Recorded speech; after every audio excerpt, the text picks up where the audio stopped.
Hello everyone, in this video we are going to solve previous year question paper of AIIMS BSc Nursing entrance exam. In this particular video I am going to solve chemistry section and you can watch biology and physics on my YouTube channel in my previous videos, and this video is going to helpful for paramedical aspirants as well, and for the PDF of all of these papers you can join my Telegram channel. Okay, so let's begin with the first question. Electric furnaces are lined with magnesia because furnaces का मतलब होता है भट्टियाँ, और ये चीज़ आपको पता है कि भट्टी में बहुत ज़्यादा हाई टेम्परेचर होता है, तो ये तो बहुत लॉजिकल बात हो गई कि भट्टी में जो चीज़ें मतलब जो भट्टी में यूज़ करने वाला जो इक्विपमेंट है उसको बनाया जाएगा तो इसी तरह से बनाया जाएगा कि उसका वो मेल्ट ना हो बहुत कम टेम्परेचर के ऊपर, उसका मेल्टिंग पॉइंट बहुत हाई होना चाहिए. ठीक है, तो पढ़ते हैं option first is it melts at very high temperature. ठीक लग रहा है, बिल्कुल सही है, क्योंकि फर्नेसेस में टेम्परेचर का ही तो सबसे बड़ा रोल होता है. ठीक है, it is not affected by acids, कोई लॉजिक ही नहीं है इस चीज़ का. It has no effect of electricity, कुछ नहीं कहना. It liberates oxygen on heating, नहीं बिल्कुल नहीं. तो इसका फर्स्ट ऑप्शन क्या होगा, करेक्ट आंसर होगा, है ना. नेक्स्ट क्वेश्चन पे चलते हैं. Number of POP bonds in cyclic metaphosphoric acid is. ठीक है, साइक्लिक मेटाफॉस्फोरिक एसिड क्या होता है पहले तो ये बताती हूँ मैं, है ना. देखो, मेटाफॉस्फोरिक एसिड, मेटा एसिड जो होते हैं मेटा वाले, मेटा एम का मतलब होता है मोनो मतलब एक. हमने एक मॉलिक्यूल ऑफ एसिड जो कि अपना फॉस्फोरिक एसिड है. फॉस्फोरिक एसिड क्या होता है, H3PO4 होता है phosphoric acid. One molecule of acid जो कि ये रहा, इसमें से हमें माइनस करना है वन मॉलिक्यूल ऑफ H2O, तो हमें जो मिलेगा वो होगा अपना मेटा एसिड. ठीक है, H3PO4 में से H2O माइनस किया तो क्या बना, HPO3 बना. ठीक है, HPO3 बना. ये है मेरा, ये जो HPO3 बना ये बन गया है मेटाफॉस्फोरिक एसिड. क्या बन गया है, मेटाफॉस्फोरिक एसिड. लेकिन हमें बोला है साइक्लिक मेटाफॉस्फोरिक एसिड. असली में मेटाफॉस्फोरिक एसिड को बताओ कैसे लिखा जाता है, HPO4 इसको ब्रैकेट में लिख के बाहर N लिखा जाता है, जो कि इसका साइक्लिक जब होगा, इसको साइकिल में बनाएंगे तो ये N की जगह 3 आता है. आ रही है बात समझ. अब इसकी मैं साइक्लिक मेटाफॉस्फोरिक एसिड की स्ट्रक्चर बनाती हूँ. ठीक है, देखिए साइक्लिक मेटाफॉस्फोरिक एसिड कुछ इस तरह से बनता है, ओ,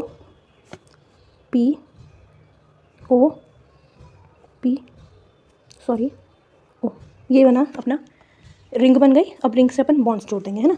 P से एक बॉन्ड बनाता है OH, एक फॉस्फोरस से एक बॉन्ड बनाएगा OH, और डबल बॉन्ड से जुड़ जाता है ऑक्सीजन. ऐसा सब फॉस्फोरस के साथ होता है. एक OH और डबल बॉन्ड से जुड़ गया अपना ऑक्सीजन, एक OH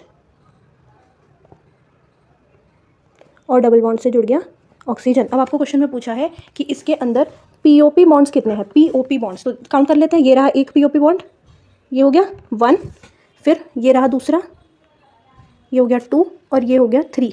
ठीक है, 3 पीओपी बॉन्ड्स प्रेजेंट है, तो अपना आंसर क्या आ जाएगा, सी करेक्ट आंसर होगा, है ना. सी जो होगा वो क्या हो रहा है, करेक्ट आंसर होगा. ठीक है, अब इसके अलावा मैं आपको इसमें कुछ एक्स्ट्रा चीज़ें बताती हूँ, जो कि अभी तो इस क्वेश्चन में आपको पीओपी बॉन्ड पूछा तो हमने काउंट करके बता दिया कि एक ये वाला पीओपी बॉन्ड है, एक ये वाला पीओपी बॉन्ड है, और एक ये वाला पीओपी बॉन्ड है. अगर इसी में पूछता कि साइक्लिक मेटाफॉस्फोरिक एसिड में P डबल बॉन्ड O वाले कितने बॉन्ड्स होंगे, तो हम काउंट कर लेंगे 1, 2 और 3 P डबल बॉन्ड O है. POH बॉन्ड पूछता तो कितने होते, वो भी 3 होते, 1, 2 और 3. ठीक है, हो गया. नेक्स्ट क्वेश्चन पे चलते हैं. और जितने भी फॉस्फोरिक एसिड्स, ऑक्सी एसिड्स, ये सब है, ये पक्का ही लर्न करके जाना. इसमें से एक क्वेश्चन पक्का ही ट्रैप होगा, ये बहुत ज़्यादा इंपॉर्टेंट टॉपिक्स में से एक टॉपिक है. ठीक है, next question is titanium shows magnetic movement of 1.73 bore magneton in its compound. What is the oxidation number of titanium in its compound. Oxidation number कितना होगा जब इसका हमें क्या दिया हुआ है, मैग्नेटिक मूवमेंट दिया हुआ है. तो देखिए हमें पता है magnetic movement mu is equals to, इसका फॉर्मूला बता रही हूँ मैं. ठीक है, क्या होता है, N × N+2 और इसका कंप्लीट रूट. ठीक है, ये होता है अपना मैग्नेटिक मोमेंट. अपन को इस म्यू की वैल्यू, ये जो 1.73 बोर मैग्नेटॉन दिया है, ये किसकी वैल्यू है, म्यू की वैल्यू दी हुई है. अगर अब मैं इसको स्क्वायर करके और वो सब करके निकालने की कोशिश करूँगी एन की वैल्यू, तो बहुत बड़ा हो जाएगा. तो आप थोड़ा दिमाग से सॉल्व करो इसको. देखो एन की वैल्यू ही, मैं सीधा एन की वैल्यू रखती हूँ. चलो, मैंने सबसे पहला केस लिया जिसमें मैंने एन की वैल्यू रख दी 1, N इज इक्वल्स टू 1 लिख दिया, तो मेरे पास म्यू कितना आ जाएगा, 1 × 1 + 1 that is 2, 1 + 2 sorry that is 3, है ना.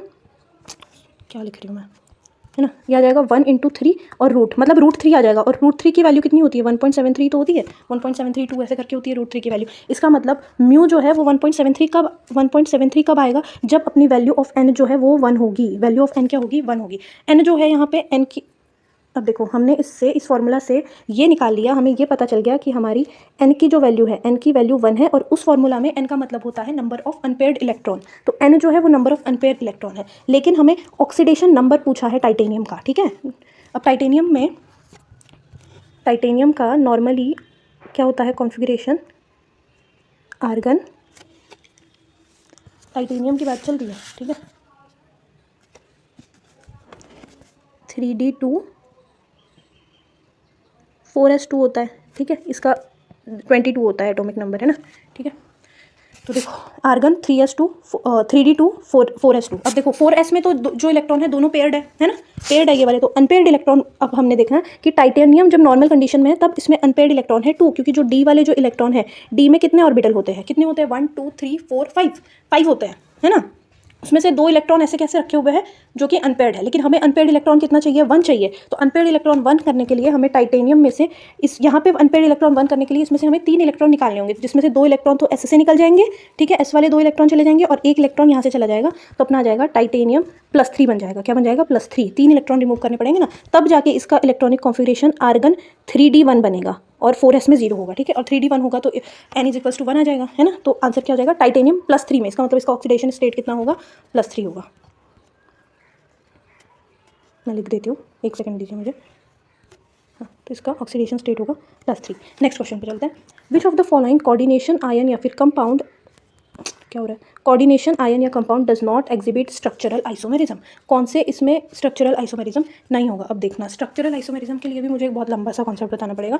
आइसोमेरिज्म जो होता है किसके अंदर, कोऑर्डिनेटिव कंपाउंड के अंदर, वो 2 टाइप का होगा। कौन सा होगा, स्ट्रक्चरल, पहला तो होता है स्ट्रक्चरल और दूसरा होता है स्ट्रक्चरल और दूसरा होता है ज्योमेट्रिक, है ना। आप मेरी बातें सुनो ध्यान से, मैं इतना लिख नहीं पाऊंगी इसमें क्योंकि ये बहुत बड़ा सोल्यूशन है इसका, बड़ा नहीं है पर मैं रिवाइज करवाना चाहती हूँ एक तरह से इस क्वेश्चन को। पहले कोऑर्डिनेशन कंपाउंड में जो आइसोमेरिज्म होगा 2 टाइप का होगा, एक होगा आयनिक आइसोमेरिज्म और एक होगा एक होगा स्ट्रक्चरल और एक होगा स्टीरियो, ठीक है। अब स्ट्रक्चरल जो है, हमें क्वेश्चन में स्ट्रक्चरल ही पूछा है कि कौन से में स्ट्रक्चरल नहीं होगा, तो अपन स्ट्रक्चरल की बात करते हैं। स्ट्रक्चरल आइसोमेरिज्म के अंदर कितने पार्ट्स होते हैं, देखो सबसे पहले होता है आयनिक आइसोमेरिज्म, दूसरा होता है हाइड्रेट, तीसरा होता है पॉलीमराइजेशन, चौथा होता है लिंकेज, पांचवा होता है कोऑर्डिनेशन और एक छठवा होता है कोऑर्डिनेशन पोजीशन, ठीक है। इतने आते हैं आयनिक वाले में, स्ट्रक्चर वाले में, ठीक है, 6 टाइप आ गए।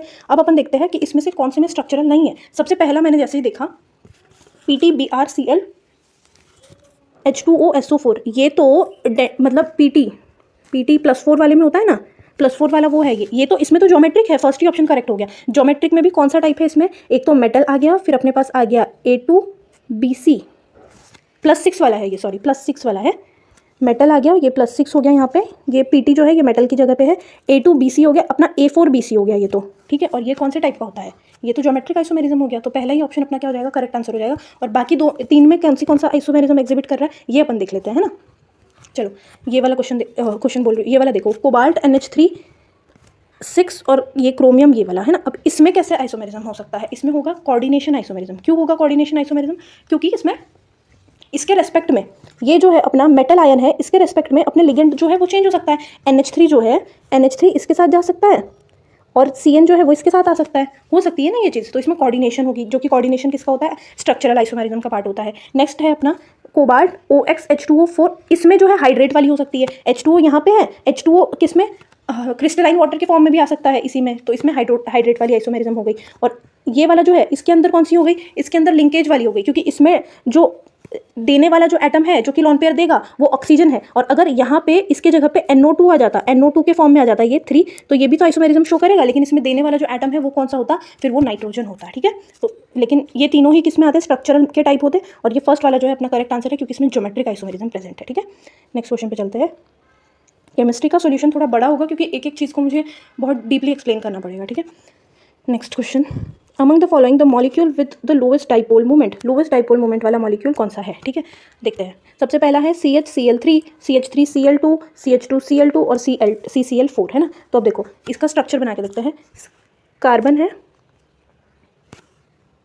रियली सॉरी, सबसे पहले A वाला स्ट्रक्चर बनाते हैं। कार्बन है, क्लोरीन क्लोरीन क्लोरीन और हाइड्रोजन। डाइपोल मोमेंट किस बेसिस पे देखते हैं, इलेक्ट्रोनेगेटिविटी, है ना, कि कौन किसको इलेक्ट्रॉन देगा और कौन किससे इलेक्ट्रॉन लेगा। अब देखो ये जो हाइड्रोजन है, क्लोरीन जो है कार्बन से ज़्यादा इलेक्ट्रोनेगेटिव है, तो क्लोरीन अपने तरफ इलेक्ट्रॉन क्या करेगा, खींच लेगा।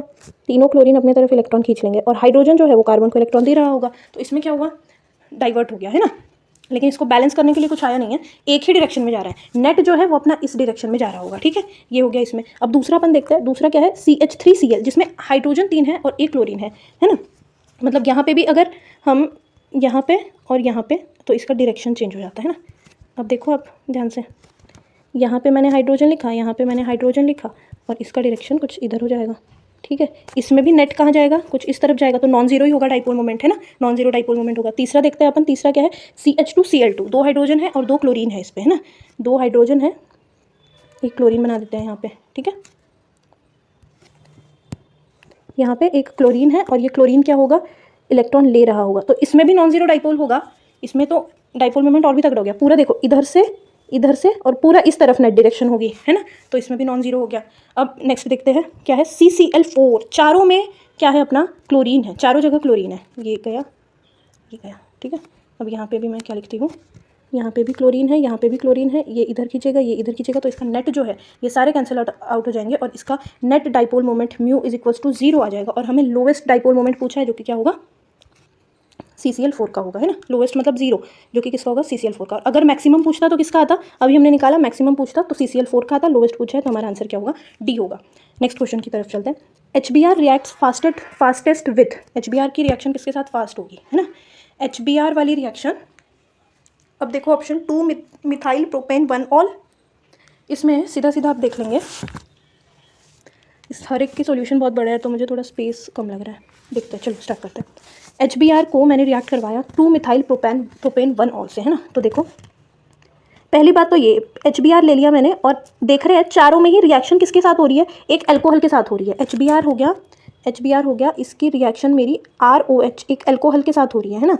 और जब HBr की रिएक्शन अल्कोहल के साथ हो रही होती है तो कौन सी रिएक्शन होती है, ये SN1 रिएक्शन है। कौन सी है, ये जो देगा वो SN1 रिएक्शन के अकॉर्डिंग प्रोडक्ट बनाएगा। जो प्रोडक्ट अपना क्या होता है, RBr होता है, प्रोडक्ट RBr बनता है जो कि SN1 रिएक्शन से बनता है। SN1 रिएक्शन में 2 स्टेप्स होते हैं। फर्स्ट स्टेप क्या होता है, फॉर्मेशन ऑफ कार्बोकेटायन, ठीक है। कार्बोकेटायन बनेगा कैसे, ये वाला जो है ना R, ये R+ में चेंज हो जाएगा, जब R+ में चेंज हो जाएगा, ये इसका फर्स्ट स्टेप होगा, फॉर्मेशन ऑफ कार्बोकेटायन। और सेकंड स्टेप क्या होगा कि ये जो कार्बोकेटायन है इसके ऊपर आके अपना न्यूक्लियोफाइल अटैक करे। जो न्यूक्लियोफाइल क्या बनेगा, अपना Br- होगा। देखो मैं बताती हूँ आपको ये चीज़ वापस से,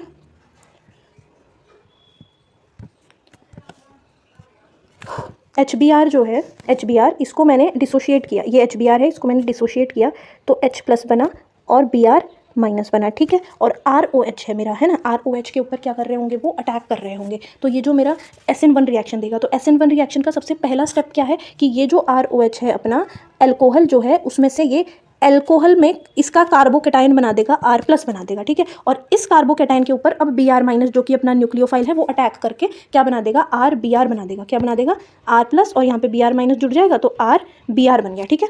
ये चीज़ हो जाएगी।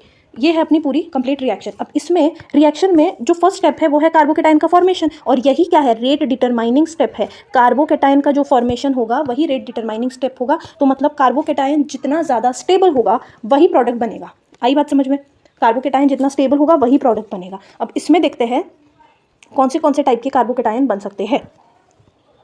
2 मिथाइल प्रोपेन 1 ऑल, स्ट्रक्चर बनाओ 2 मिथाइल प्रोपेन 1 ऑल की, कुछ ऐसी स्ट्रक्चर बनेगी, CH3 CH3 2 पे मिथाइल आ गया, CH2OH, ये बन गई। इसमें कार्बोकेटायन कौन सा बनेगा, ये अपना फर्स्ट ऑप्शन देख रहे हैं अपन, इसमें अपना कार्बोकेटायन बनेगा 1 डिग्री, यहाँ से OH निकलेगा तो कार्बोकेटायन कौन सा होगा, 1 डिग्री होगा ना।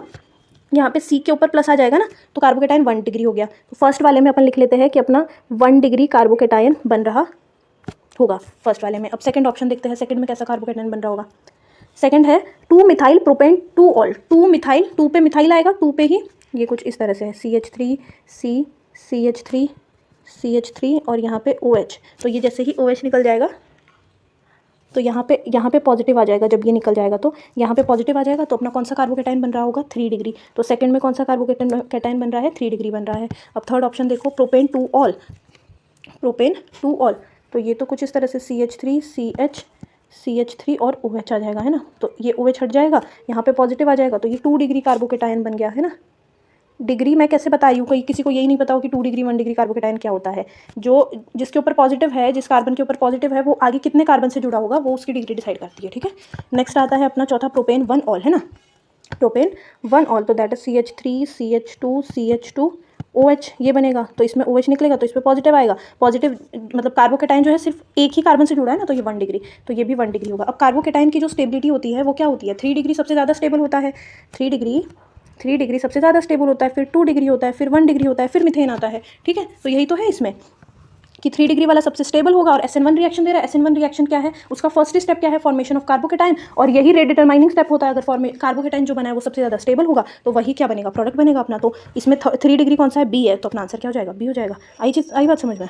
इस क्वेश्चन को मैं सीधा भी सॉल्व करके बता सकती थी, सीधा से बोल सकती थी कि इसका की कॉन्सेप्ट है कि हमें कार्बोकेटाइन की स्टेबिलिटी देखना, और जिसमें 3 डिग्री बनेगा वो सबसे क्या होगा, स्टेबल होगा, और वही प्रोडक्ट बन जाएगा। तो आप ये भी समझ सकते हो, पर मैंने थोड़ा पूरा ही एक्सप्लेन कर दिया है अच्छे से।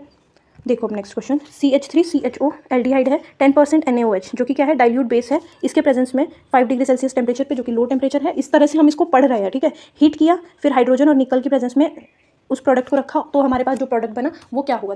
देखो अब सबसे पहले हम इसमें देखते हैं इनमें जो रिएजेंट काम कर रहे हैं, रिएजेंट दिए गए हैं, वो क्या क्या काम करते हैं, है ना।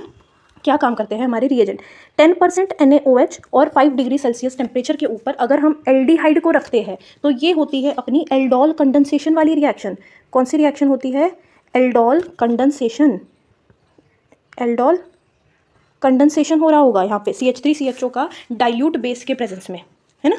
CH3CHO का डाइल्यूट बेस के प्रेजेंस में, डाइल्यूट NaOH के प्रेजेंस में हमने रखा, तो हमारा एल्डोल कंडेंसेशन हो गया, जिसका प्रोडक्ट होता है एल्डोल, जो कि जिसमें हम 2 मॉलिक्यूल लेते हैं CH3CHO के, मतलब एल्डिहाइड के। तो हमारा एल्डोल जो प्रोडक्ट है वो कैसा बना, देखो ये कुछ ऐसे CH3 होगा, फिर CH और यहाँ पे एक OH बन जाएगा, ठीक है। ये अपना पहले वाले एल्डिहाइड से बना। रुको मैं इसको हटा देती हूँ, आपको पता तो लगी गया ना कि एल्डोल है, एल्डोल कंडेंसेशन हो रहा है यहाँ पे, सॉरी ये है कार्बन, और यहाँ पे हो जाएगा OH CH2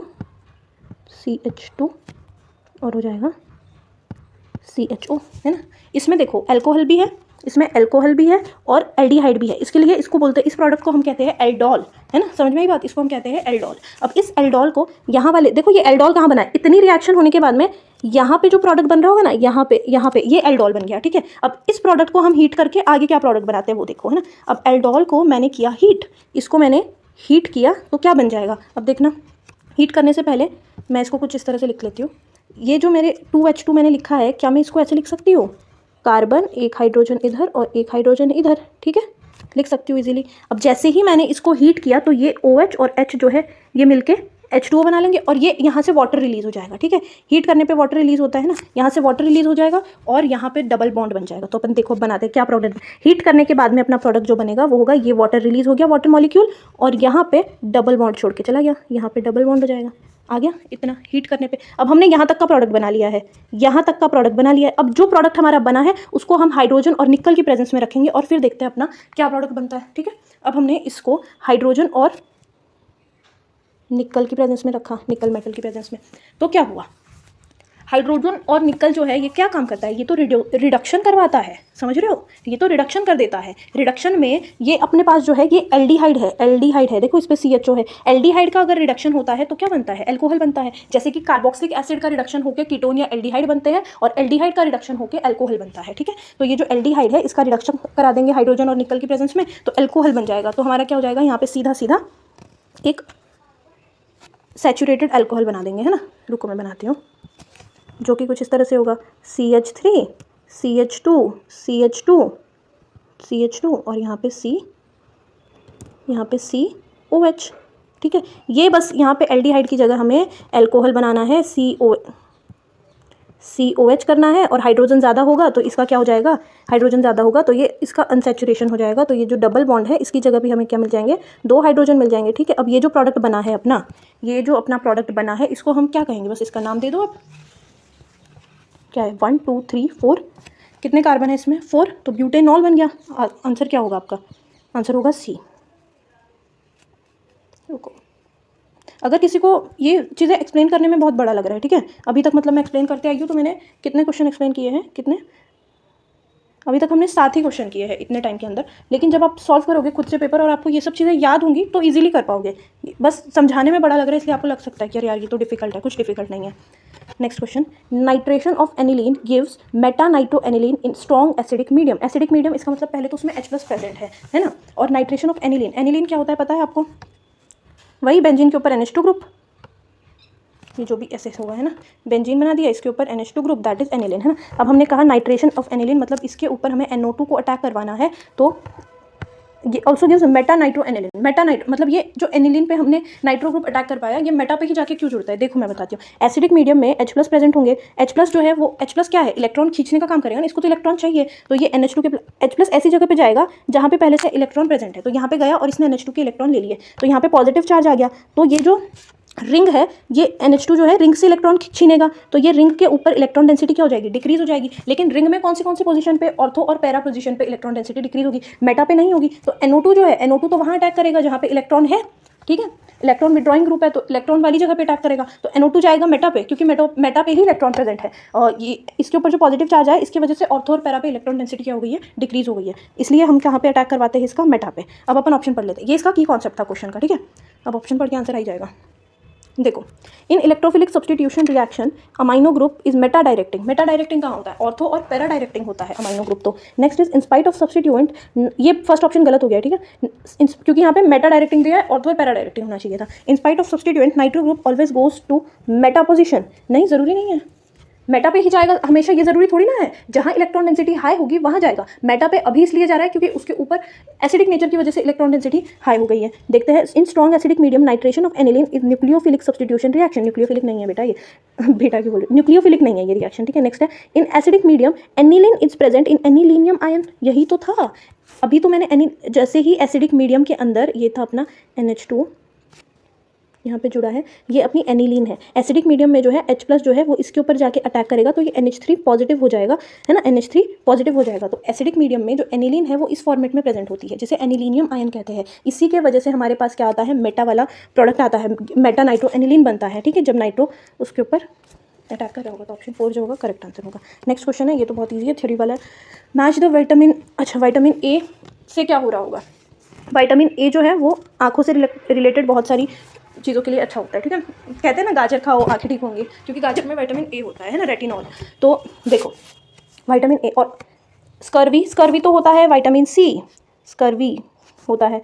और विटामिन ए से क्या होता है, ये देखो आँखों के लिए टर्म यूज़ की जाती है ऑप्थेल्मिया, आ गया ना, तो विटामिन ए में होगा जेरोप्थेल्मिया। और विटामिन B12 तो आपको याद होना चाहिए, ब्लड वाला क्लॉट वाले में भी आता है B12 के लिए, B12 के बारे में, ठीक है। परनीशियस एनीमिया हो जाता है, ब्लड बनने में दिक्कत आती है। फिर विटामिन ई जो है वो कौन सा है, उसमें क्या होगा, स्टर्लिटी कॉज करेगा, है ना। तो ऑप्शन मैच करवा लो, ये मैच करवाओगे तो आपके पास आ जाएगा। अच्छा ये तो फर्स्ट ऑप्शन से ही मैच हो जाता, देखो सी में पी है, तो ऑप्शन सी क्या होगा, करेक्ट आंसर होगा। नेक्स्ट आता है, अब इजी क्वेश्चन है ये तो दोनों तीनों। Melamine plastic crockery is a condensation polymer of, melamine किसका कंडेंसेशन पॉलीमर होता है, फॉर्मेल्डिहाइड और मेलामाइन का होता है ना, फॉर्मेल्डिहाइड और मेलामाइन, ये आ गया फर्स्ट ऑप्शन करेक्ट हो गया, ठीक है। दो तरह के होते हैं ना, एक होता है कंडेंसेशन पॉलीमर, एक होता है एडिशन पॉलीमर। कंडेंसेशन पॉलीमर जो होता है उसमें एलिमिनेशन होता है वाटर का या फिर अमोनिया का या फिर मतलब कुछ चीज़ों का होता है एलिमिनेशन, है ना। तो उसी का एग्जांपल है मेलामाइन, और जो किससे बना होगा, फॉर्मेल्डिहाइड और मेलामाइन से। नेक्स्ट क्वेश्चन है, what is artificial sweetener contains chlorine, which artificial sweetener contains chlorine, ये तो याद ही रखना पड़ेगा आपको, ठीक है, सुक्रालोज इसका आंसर होगा, ये सीधा सीधा लिखा होगा एनसीईआरटी में, है ना। नेक्स्ट क्वेश्चन पे चलते हैं, 42। How many moles of helium gas occupy 22.4 litre of at 0 degree Celsius and 1 atm pressure. सबसे पहले ये देखो 0 डिग्री सेल्सियस मतलब 273 केल्विन और 1 atm प्रेशर, ये तो वही हो गया, STP हो गया, 273 केल्विन और 1 atm प्रेशर पे, मतलब STP पे अगर कोई गैस 22.4 लीटर, STP के लिए फॉर्मूला क्या होता है, number of moles is equals to given volume upon में 22.4 लीटर, गिवन वॉल्यूम है 22.4, और यही हो गया ना नंबर ऑफ मोल्स, यार number of moles is equals to given volume, जो कि दिया हुआ है अपन को 20.2.4 और अपना नीचे आता है 22.4, तो नंबर ऑफ मोल्स कितना हो गया, 1 आ गया STP के ऊपर, तो इसका आंसर हो जाएगा, जस्ट वेट, इसका आंसर हो जाएगा 1। नेक्स्ट क्वेश्चन पे चलता है, match the column 1 to 2, column match करवाने वाला, ये भी इजी क्वेश्चन है, क्वांटम नंबर पर बेस्ड है। Principal quantum number, azimuthal quantum number, magnetic spin quantum number जो है वो क्या बताएगा अपना, स्पिन क्वांटम नंबर जो है वो स्पिन ऑफ इलेक्ट्रॉन बताता है, स्पिन क्वांटम नंबर जो है वो स्पिन ऑफ इलेक्ट्रॉन बताता है, तो डी में क्या हो जाएगा, आर। 3 ऑप्शन है, इन तीनों में से अब कुछ एक होगा, ठीक है। नेक्स्ट देखते हैं अपन मैग्नेटिक क्वांटम नंबर। अपना जो मैग्नेटिक क्वांटम नंबर है वो क्या बताएगा, पढ़ो सारे option. Orientation of orbital quantum number, हाँ ये सही है। ऑर्बिटल क्वांटम नंबर किसको कहते हैं पता है, एजीम्यूथल क्वांटम नंबर को कहते हैं। तो मैग्नेटिक क्वांटम नंबर जो है वो azimuthal quantum number plus L से माइनस एल तक लाई करता है ना मैग्नेटिक, तो ये उसका ओरिएंटेशन बताता है। तो सी में क्या आ जाएगा अपना, पी आ जाएगा। सी में आ गया पी, तो ये दोनों ऑप्शन में से एक ठीक हो सकता है। अब देखते हैं third, azimuthal quantum number. Azimuthal quantum number क्या बताता है, 2 ऑप्शन बच गए, अब पी भी कैंसिल आउट हो गया और एक ये हो गया। शेप ऑफ द ऑर्बिटल या फिर एनर्जी, एनर्जी तो अपना प्रिंसिपल क्वांटम नंबर बताता है और एजीम्यूथल बताता है shape of the orbital. Shape कैसे बताता है, देखो S P D F, S होता है तो सर्कल वाला ऐसा, मतलब सर्कल बोल रही हूँ, ये शेप होता है, और पी होता है तो डम्बल शेप होता है, डबल डम्बल होता है, ये सब शेप्स होते हैं ना, जो कि कौन बताता है, एजीम्यूथल क्वांटम नंबर बताता है। तो इस हिसाब से अपना कौन सा आंसर आ जाएगा, ए आ जाएगा। नेक्स्ट क्वेश्चन पे चलते हैं। The lower electron affinity of fluorine then that of fluorine is due to, fluorine की इलेक्ट्रॉन एफिनिटी कम है क्लोरीन की वजह से। अब देखो इसको आप ध्यान से सुनो, फ्लोरीन जो है इलेक्ट्रॉन एफिनिटी मतलब इलेक्ट्रॉन को रखना अपने ऊपर है, या फिर इलेक्ट्रॉन डेंसिटी को, इलेक्ट्रॉन एफिनिटी से इलेक्ट्रॉन डेंसिटी इंक्रीज हो जाएगी किसी भी एटम के ऊपर। अब फ्लोरीन जो है ऑलरेडी बहुत छोटे साइज का है, फ्लोरीन जो है बहुत छोटे साइज का है, इस पर इसके खुद के ही लॉन पेयर जो है उन्होंने ऐसे जगह बना रखी है ना, खुद के लॉन पेयर इसके पास, और तो इसके ऊपर अगर कोई और इलेक्ट्रॉन आएगा तो उसको स्पेस नहीं मिलेगा, ठीक है। और वो इसके छोटे साइज की वजह से और इलेक्ट्रॉन को, मतलब छोटा साइज है तो डेंसिटी हाई है, इलेक्ट्रॉन डेंसिटी हाई है, तो इसके ऊपर क्या है, और इलेक्ट्रॉन को अटैक करने का जगह नहीं मिलता है। जबकि क्लोरीन जो है उसमें इलेक्ट्रॉन डेंसिटी लो होती है, क्योंकि नंबर ऑफ लॉन पेयर तो सेम है और साइज क्या है, बड़ा है, इसलिए छोटे साइज की वजह से, फ्लोरीन के छोटे साइज की वजह से क्या होता है, इसकी इलेक्ट्रॉन एफिनिटी लो होती है क्लोरीन के से ज़्यादा, है ना। चलो ये आंसर आ गया। अच्छा इसमें पहले ही आ गया smaller size of fluorine. Next question पे चलते हैं। Match the column 1 with column 2 type of hybridization दिखना है। हाँ, SF6 में कौन सा हाइब्रिडाइजेशन होगा, सल्फर में एक भी लोन पेयर नहीं बचा, 6 बॉन्ड बना लिए, 6 बॉन्ड बना लिए, तो कौन सा हाइब्रिडाइजेशन होगा, sp3d2, ठीक है।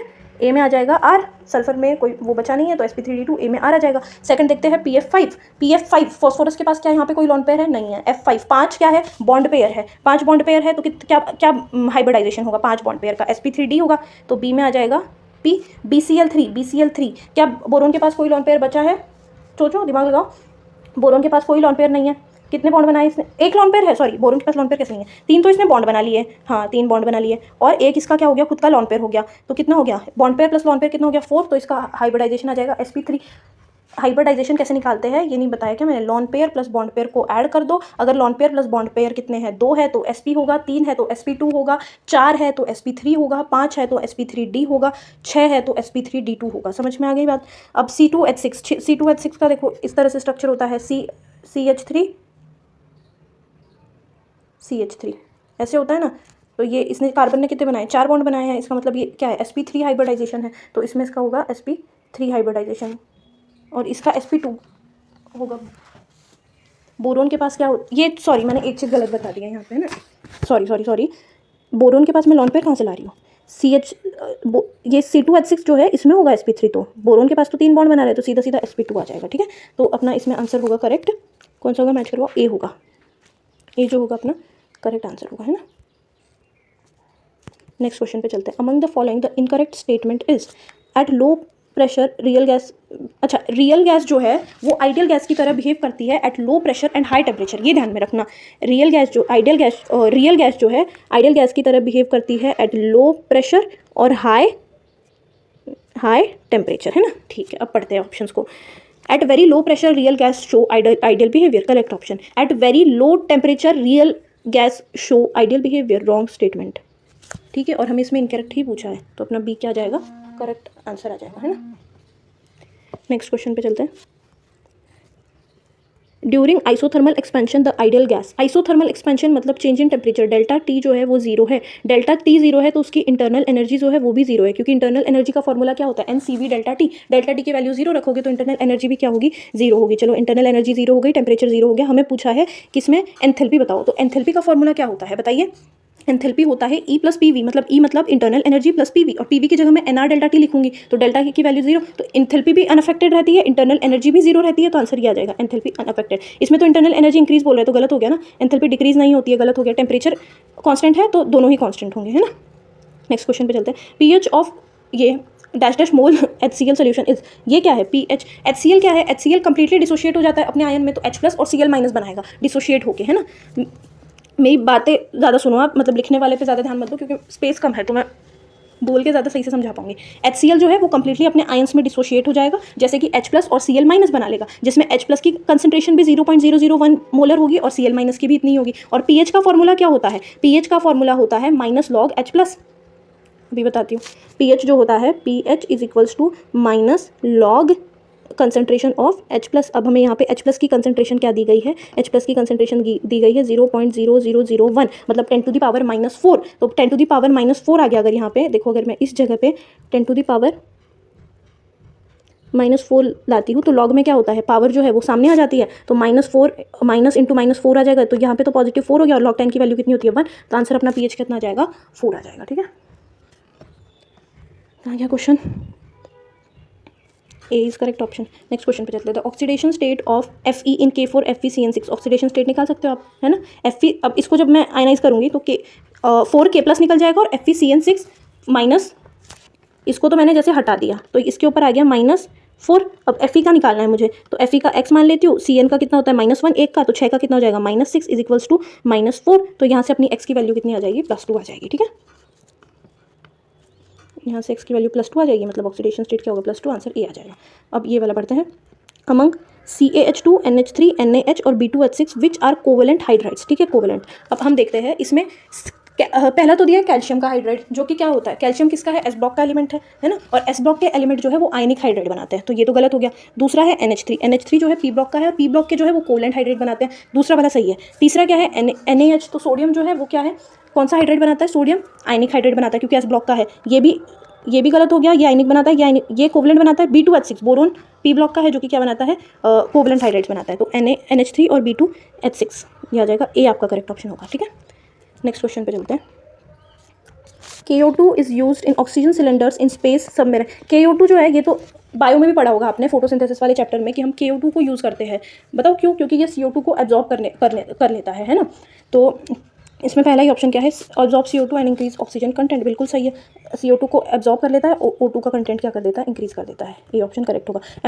Amphoteric oxides among the following is. देखो, एम्फोटेरिक ऑक्साइड्स के लिए एक ट्रिक होती है। क्या होती है? वो जनाबे अली संग पंजाबी सॉन्ग गाते और ऐश करते।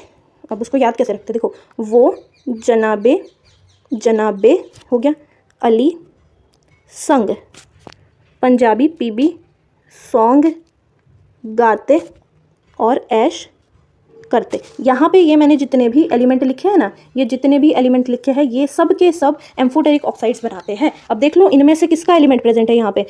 बोरोन इनमें नहीं है, तो ये गलत हो गया फर्स्ट ऑप्शन। सेकंड में क्या है? गैलियम तो आता है, गैलियम का ऑक्साइड तो एम्फोटेरिक होता है, तो अपना ऑप्शन आंसर क्या आ जाएगा? ये नोट कर लेना आप, है ना, कौन से बनाते हैं एम्फोटेरिक।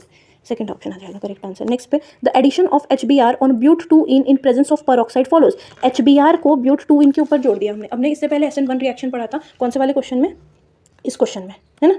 अब हम सॉरी, इसमें नहीं, इस वाले क्वेश्चन में SN1 रिएक्शन पढ़ा था। अब इसमें देखो, इसमें एंटी मार्कोनिकॉफ वाला रूल लगेगा, क्योंकि परऑक्साइड की प्रेजेंस में HBr जो है, HBr के ऊपर परऑक्साइड की प्रेजेंस में परऑक्साइड इफेक्ट होता है, लेकिन HCl और HI में नहीं होता। HCl और HI में क्यों नहीं होता? क्योंकि HBr पे परऑक्साइड इफेक्ट होकर जो रिएक्शन होती है वो एक्सोथर्मिक होती है, लेकिन HCl और HI वाली एक्सोथर्मिक नहीं होती। और परऑक्साइड इफेक्ट कौन सा होता है? फ्री रेडिकल एडिशन ही तो होता है, परऑक्साइड इसी में आता है। तो अपना बी ऑप्शन क्या होगा? करेक्ट आंसर होगा। नेक्स्ट क्वेश्चन पे चलता है। Which of the following is not an aromatic compound. ये वाले कंपाउंड इसमें थोड़े गलत बनाए गए हैं। इसमें असली में देखो, मैं सारे ऑप्शन बना देती हूँ। फर्स्ट ऑप्शन ये कुछ इस तरह से है, माइनस। ठीक है, ये फर्स्ट ऑप्शन है। सेकंड ऑप्शन,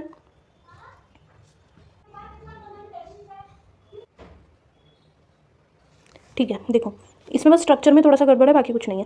पहले मैं आपको बताती हूँ कि एरोमेटिक होने के लिए क्या क्या कंडीशन सेटिस्फाई होनी चाहिए। सबसे पहला है साइक्लिक होना चाहिए कंपाउंड, दूसरा उसमें कॉन्जुगेशन प्रेजेंट होना चाहिए, कंप्लीट कॉन्जुगेशन, तीसरा है प्लेनर स्ट्रक्चर होनी चाहिए, और चौथा क्या है? 4n+2 इलेक्ट्रॉन होने चाहिए। अगर ये तीनों सेटिस्फाई हो रहा है, उसके बाद में अगर 4n+2 इलेक्ट्रॉन है, तो वो क्या होगा? एरोमेटिक होगा। अब 4n+2 इलेक्ट्रॉन से अच्छा एक मैं आपको टिप बताती हूँ कि आपको करना है पॉजिटिव चार्ज, सॉरी, आपको डबल बॉन्ड प्लस आपका लॉन पेयर और प्लस नेगेटिव चार्ज, इन तीनों को काउंट करना है। अगर इन तीनों को काउंट करने के बाद में ऑड नंबर आता है तो एरोमेटिक होगा, और अगर इवन नंबर आता है तो क्या होगा? वो एरोमेटिक नहीं होगा। ठीक है, अब देख लेते हैं अपन इसमें।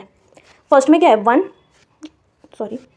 1 2 2 डबल बॉन्ड और एक नेगेटिव, तो 3 हो गए। 3 क्या है? ऑड नंबर, तो ये क्या है? एरोमेटिक है। फर्स्ट वाला कंपाउंड क्या हो गया? कहाँ गया? फर्स्ट वाला एरोमेटिक हो गया। Which of the following is not aromatic? Second देखते हैं। सेकंड में एक डबल बॉन्ड, दो डबल बॉन्ड है और पॉजिटिव चार्ज काउंट नहीं होता है, 2 इवन नंबर होता है। देखो साइक्लिक तो है, कॉन्जुगेशन भी प्रेजेंट है, ये तो सेटिस्फाई हुआ। अब हम अगला वाला देख रहे हैं, लेकिन इसमें 2 है, 2 क्या होता है? इवन होता है, तो ये एरोमेटिक नहीं होगा। ठीक है, तो इसको हमने कैंसिल कर दिया। ठीक है, सेकंड ऑप्शन अपना आंसर आ ही जाएगा वैसे तो, क्योंकि ये नॉट एन एरोमेटिक कंपाउंड, ये एरोमेटिक नहीं है। थर्ड ऑप्शन देखो, इसमें इसकी भी स्ट्रक्चर गलत दी हुई है यार, स्ट्रक्चर क्यों गलत बनाया? देखो थर्ड ऑप्शन में ये कुछ इस तरह से है। ठीक है, नीचे पॉजिटिव चार्ज है और ये एक अपने पास डबल बॉन्ड है ना, और एक डबल, देखो इसमें क्या है? तीनों कंडीशन सेटिस्फाई हो रही है क्या? देखो ये साइक्लिक कंपाउंड है, यस। कॉन्जुगेशन प्रेजेंट है, यस। ये देखो ये रहा ये कॉन्जुगेशन कुछ इस तरह से प्रेजेंट है इसके अंदर, है ना। फिर तीसरा क्या है? क्या ये प्लेनर स्ट्रक्चर है? बिल्कुल प्लेनर है। अब हम काउंट करेंगे डबल बॉन्ड, लोन पेयर और वो नेगेटिव चार्ज। अगर इन तीनों को मिला के ऑड नंबर आता है तो एरोमेटिक, इवन नंबर आता है तो नॉन एरोमेटिक। ठीक है, अब देख लो ऑड नंबर आया 1, सिर्फ 1, पॉजिटिव चार्ज तो काउंट होता ही नहीं है, बस लोन पेयर, नेगेटिव और डबल बॉन्ड काउंट होता है। 1 आया जो कि क्या है? ऑड नंबर, तो ये भी क्या हो गया? एरोमेटिक कंपाउंड हो गया। ये भी सही है, सी में। डी में देख लेते हैं अपन, डी का भी स्ट्रक्चर इसमें कैसे तो भी बनाया हुआ है, मैं बना के बताती हूँ। वैसे कॉन्जुगेटेड रहता है तो बुक्स में ऐसा स्ट्रक्चर बना देते हैं, हो सकता है एग्जाम में भी ऐसा बना के दे दे, पर फिर भी यहाँ पे पॉजिटिव है, ये कुछ ऐसा स्ट्रक्चर है। ठीक है, ऐसे है। अब देखो इसमें कंप्लीट कॉन्जुगेशन प्रेजेंट है, साइक्लिक है स्ट्रक्चर, प्लेनर भी है। अब हम देखते हैं कि ये इसमें डबल बॉन्ड, लॉन पेयर और नेगेटिव चार्ज तीनों को ऐड करके इवन नंबर आता है या ऑड नंबर आता है। ऑड नंबर आएगा तो एरोमेटिक होगा। 1 2, यहाँ पे भी डबल बॉन्ड था, 1 2 3, 3 डबल बॉन्ड आए, पॉजिटिव को ऐड नहीं करेंगे तो 3 आए, तो ऑड नंबर आए तो एरोमेटिक होगा, तो ये भी एरोमेटिक है। बस अपना ऑप्शन बी सही आ गया, जिसमें नॉन एरोमेटिक आया था, है ना। नेक्स्ट क्वेश्चन पे चलते हैं। Given below are 2 statements, eutrophication shows increase, अरे बायो का क्वेश्चन है क्या? चलो कर लेते हैं। Eutrophication shows increase in productivity in water, with increasing eutrophication the diversity in phytoplankton increase. 2 statement दिया है, कौन सा करेक्ट है कौन सा इनकरेक्ट है ये चेक करना है। ठीक है, यूट्रोफिकेशन का मतलब होता है नेचुरल एजिंग हो जाती है लेक की, है ना। ये बायो का क्वेश्चन आ गया, यहाँ पे लग रहा है इकोलॉजी में है, ये बायोडाइवर्सिटी वाले चैप्टर में है ना। चलो सॉल्व कर लेते हैं, कोई बात नहीं है। Eutrophication shows increase in productivity, eutrophication का मतलब होता है नेचुरल एजिंग ऑफ एक लेक, जिसमें फर्टिलिटी इंक्रीज हो जाती है लेक की। अगर फर्टिलिटी इंक्रीज होगी तो ऑब्वियसली एल्गी वगैरह इंक्रीज होंगे, तो लेक का जो है प्रोडक्टिविटी इंक्रीज होगा। फर्स्ट ऑप्शन तो करेक्ट है। सेकंड है with increasing eutrophication the diversity of phytoplankton increase, बिल्कुल इंक्रीज होती है क्योंकि फर्टिलिटी इंक्रीज हो जाती है। ठीक है, तो ऑप्शन 1 और 2 both are correct statement, option A आ जाएगा। ठीक है, नेक्स्ट क्वेश्चन पे चलते हैं। The sample of pure carbon dioxide, CO2 का प्योर सैंपल है जिसके अंदर 27% कार्बन है और इतना % ऑक्सीजन है, ये डेटा क्या सपोर्ट करता है? देखो एक लॉ होता है law of constant composition. Constant composition का लॉ बताता है, अगर मान लो मैंने एक मॉलिक्यूल लिया H2O, तो कांस्टेंट कंपोजिशन ऐसे कहता है कि H2O चाहे मैं किसी भी सोर्स से कहीं से भी लूँ, उसका कंपोजिशन हमेशा हाइड्रोजन और ऑक्सीजन जो होंगे उनमें सेम होंगे। अगर मुझे वाटर चाहिए, अगर मैंने नाली का पानी उठाया, अगर मैंने घर के मटके का पानी उठाया, उन दोनों के मैंने पानी के मॉलिक्यूल्स को चेक किया तो दोनों में ही हाइड्रोजन और ऑक्सीजन का रेशियो 2:1 होगा। ऐसा ही CO2 में होगा। अगर मैंने CO2 उठाई किसी अमेरिका देश से लाके और अगर मैंने यहाँ से CO2 ली, दोनों ही CO2 में क्या होगा? 1:2 का ही रेशियो होगा। ठीक है, कार्बन और ऑक्सीजन का, तो ये लॉ ऑफ कांस्टेंट कंपोजिशन को बताता है। नेक्स्ट क्वेश्चन पे चलते हैं। Which of the following is the correct order of electronegativity? Electronegativity के लिए फोन याद रखना है। क्या याद रखना है? फोन पता है ना क्या होता है? फोन याद रखना है, जो कि इसकी ट्रिक है। सबसे ज़्यादा इलेक्ट्रोनेगेटिविटी फ्लोरीन की होती है, फिर ऑक्सीजन की होती है, फिर नाइट्रोजन, फिर नीचे जाते जाते घटती जाती है, फिर कार्बन हो जाता है, मतलब पीछे जाते जाते, है ना। अब देख लो कौन सा ऑप्शन है। F की सबसे ज़्यादा होगी, बिल्कुल F की सबसे ज़्यादा तीन ऑप्शन में, ये तो पहले से ही एलिमिनेट हो गया। डी ऑप्शन तो इनकरेक्ट है ना। A, B और C में अब देख रहे हैं हम, F के बाद में ऑक्सीजन की आती है। नाइट्रोजन की जो है, नाइट्रोजन की इलेक्ट्रोनेगेटिविटी जो है ऑक्सीजन से कम है, तो ये दोनों गलत हो गए ना। ऑक्सीजन से नाइट्रोजन की इलेक्ट्रोनेगेटिविटी ऑक्सीजन से ज़्यादा है, इसमें ऑक्सीजन से कम है, तो ऑप्शन ए जो हो जाएगा अपना करेक्ट आंसर हो जाएगा। ठीक है, नेक्स्ट क्वेश्चन पे चलते हैं। 0.05 ampere current is passed through a acidified silver nitrate solution for 100 minutes. The mass of the silver deposited on the cathode is, जिसका इक्विवेलेंट वेट क्या है अपना? 108। तो ये क्वेश्चन तो अपना सिंपल सा फॉर्मूला बेस्ड क्वेश्चन है, जिसमें क्या है अपन को इक्विवेलेंट वेट दे रखा है ना, और क्या पूछा है? मास ऑफ डिपॉजिटेड वेट, जो W जो होता है पता है ना, इलेक्ट्रोकेमिस्ट्री में आता है। डिपॉजिटेड वेट W जो होता है वो होता है EIT/96500, 96500। इसमें हमें E की वैल्यू कितनी दी हुई है? 108 दी हुई है इक्विवेलेंट वेट। I की वैल्यू दी हुई है आपको 0.5 और T की वैल्यू दी हुई है आपको 100 मिनट, और आप निकालोगे इसके तीनों वैल्यू रखो, 96500 से डिवाइड करो तो W की वैल्यू आ जाएगी। ठीक है, डिपॉजिटेड वेट आ जाएगा, है ना। ये क्वेश्चन आप खुद से सॉल्व करना, मैंने आपको फॉर्मूला बता दिया, पूरा तरीका बता दिया, बस आपको कैलकुलेशन करनी है ना। अब नेक्स्ट क्वेश्चन पे चलते हैं। विच ऑफ द, और कमेंट करके मुझे आंसर बताना इसका क्या आ रहा है ना, जिसने यहाँ तक वीडियो को देखा है और सॉल्व किया है। Which of the reaction is not affected by the change in pressure? Change in pressure पे कौन सा रिएक्शन अफेक्ट नहीं होगा? चेंज इन प्रेशर जो है वो कैसे होगा? देखो स्टाइक्योमेट्रिक कोफिशिएंट चेंज हो रहा होगा तो अपने आप चेंज हो रहा होगा, है ना, क्योंकि डेल्टा पी वो स्टाइक्योमेट्रिक कोफिशिएंट के अकॉर्डिंग ही वो रिएक्शन मैटर करती है, चेंज वाला भी। मोल और प्रेशर जो है वो सेम उसमें चलते हैं, क्योंकि मोल नंबर ऑफ मोल जो है वो प्रेशर के प्रोपोर्शनल होता है ना, इसलिए। तो देखो इसमें स्टाइक्योमेट्रिक कोफिशिएंट तीनों का अलग अलग है, H2I इसका 1 1 लेकिन इसका 2, तो अगर चेंज कर देंगे तो इसका अलग हो जाएगा, इसका अलग और इसका अलग हो जाएगा, ठीक है। लेकिन अगर मैंने 2CO इसमें भी अलग अलग है, इसमें भी अलग अलग है, लेकिन PCl5 is equal to PCl3 1 1 1 हो गया। प्रेशर चेंज करोगे ना तो भी इक्वली आएगा, बार बार फॉर्मूला बराबर ही होता जाएगा, समझ रहे हो ना ये चीज़। नेक्स्ट क्वेश्चन इज, इसको भी मैं बहुत डीप में समझा, पर छोड़ो बहुत ज़्यादा लंबा वीडियो जाएगा ये, है ना। पहले से ही लंबा गया केमिस्ट्री का, क्योंकि केमिस्ट्री में एक एक क्वेश्चन को बहुत डिटेल में एक्सप्लेन करना पड़ रहा है, क्योंकि पीछे वाले बहुत सारे कॉन्सेप्ट से रिलेटेड है ये क्वेश्चन, है ना। तो हो गया अपना केमिस्ट्री का कंप्लीट सोल्यूशन इस वीडियो का। और देख लीजिए एक बार अच्छे से, इस वीडियो को ध्यान से सुनना आप सिर्फ, और हो जाएगा, सॉल्व हो जाएगा पूरा का पूरा पेपर, है ना। तो अगर अब इसके बाद में, अब तो PYQs तो पूरे कंप्लीट हो चुके हैं, जीके का पेपर मैं अपलोड नहीं करने वाली हूँ, क्योंकि जीके का जो मेमोरी बेस्ड पेपर मुझे मिला है वो मुझे जेन्युइन नहीं लग रहा है, वो रियल पेपर नहीं है, और वैसे क्वेश्चन आते भी नहीं है। जीके में आपको रीजनिंग वगैरह पढ़ना है, थोड़ा बहुत करंट अफेयर्स पढ़ना है, जिससे आप 5 6 7 क्वेश्चन तो आराम से करके आ सकते हो जीके में, है ना। तो और वैसे जीके पे फोकस ना करो अभी के लिए तो बेटर होगा, कम टाइम है तो PCB पे ज़्यादा फोकस करिए। और इसके अलावा मैं ऐसे कोशिश करूँगी कि फार्मूला शीट के ऊपर वीडियो अपलोड करूँ फिजिक्स में।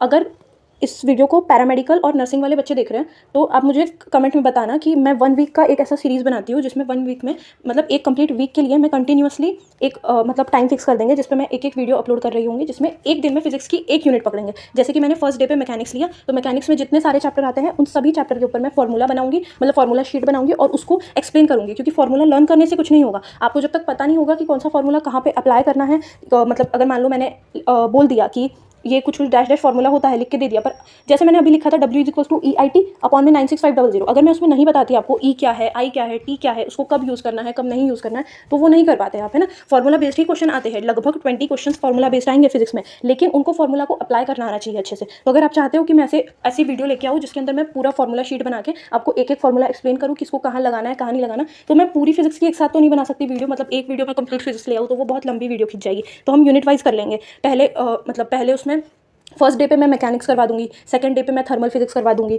थर्ड डे पे मैं फ्लूइड्स और सॉलिड्स वाला सेक्शन करवा दूंगी, फिर मैं इलेक्ट्रिक फिजिक्स करवा दूंगी, मतलब इलेक्ट्रोस्टैट्स, फिर मैग्नेटिक्स करवा दूंगी, फिर आपका मॉडर्न करवा दूंगी, फिर ऑप्टिक्स करवा दूंगी। ऐसे करके अपन 7 दिन में कंप्लीट कर लेंगे, है ना। कैसे भी करके 1 वीक में अपन पूरा फॉर्मूला वाला रिवाइज कर लेंगे। अगर एक वीडियो 1 घंटे से 2 घंटे तक की भी होती है मैक्सिमम, 2 की तो नहीं होगी, फिर भी 1 आवर से 1.5 आवर की होगी, तो भी आप अटेंड कर सकते हो, लर्न कर सकते हो। तो आपको अगर एक दिन में 2 घंटे देने पड़ रहे हैं फिजिक्स के लिए, पर आपका हो जाएगा ना रिवीजन पूरा 1 वीक में। तो अगर आपको ऐसा कुछ चाहिए, मतलब जो मैं सीरीज़ लेके आऊँ, क्योंकि इसमें बहुत टाइम इन्वेस्ट होगा, तो अगर ये डिमांडिंग है तो ही मैं बनाऊंगी वीडियोस, ठीक है। तो मुझे कमेंट में बता देना, है ना। और इस वीडियो का जो PDF वगैरह है वो मैं अपने टेलीग्राम चैनल पे अपलोड करती हूँ, जिसका आपको डिस्क्रिप्शन में लिंक मिल जाएगा। और बाकी भी मैं फार्मूला शीट्स भी, जो हैंडमेड फार्मूला शीट है वो भी टेलीग्राम चैनल पे अभी जब अपलोड करूँगी, अगर मैं बनाऊँगी तो मैं बता दूँगी, ठीक है। ओके। और अगर ये वीडियो हेल्पफुल रहा है तो प्लीज़ लाइक और कमेंट कर देना, और थोड़ा शेयर भी कर देना वीडियो को, क्योंकि अभी मेरा कंटेंट थोड़ा बहुत ही, मतलब स्टार्ट ही किया है मैंने, तो थोड़ा अगर रीच मिल जाएगा शुरू में तो ठीक रहेगा, है ना। जो आपके है जानकारी में जो पैरामेडिकल एम्स का एग्ज़ाम दे रहे हैं उन तक शेयर करो, ठीक है। Thank you so much.